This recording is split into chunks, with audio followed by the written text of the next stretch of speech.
Subscription সেকশনে গেলাম। এখানে এক্সিস্টিং বিভিন্ন ক্লায়েন্টের স্ট্যাটাস দেখতে পাচ্ছি। আমি অ্যাড সাবস্ক্রিপশনে গেলাম।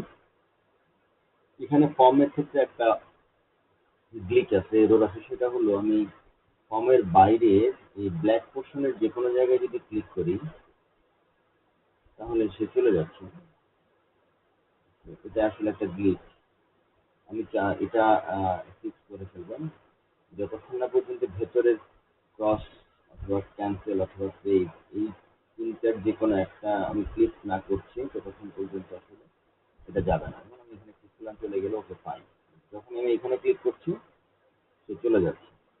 এই ফিক্সটা এই এররটা একটু ফিক্স করবো। এরপর আমি আরেকটা ক্লায়েন্ট তৈরি করছি ম্যানেজ ক্লায়েন্ট থেকে, আবু সাদার। মান্থলি প্যাকেজ যেটা নিলাম সেটা হচ্ছে বেসিক। আমি প্যাডেলের থ্রুতে পেমেন্টটা করছি। আমি অন্য পেমেন্ট গেটওয়ে এটা দেখিনি।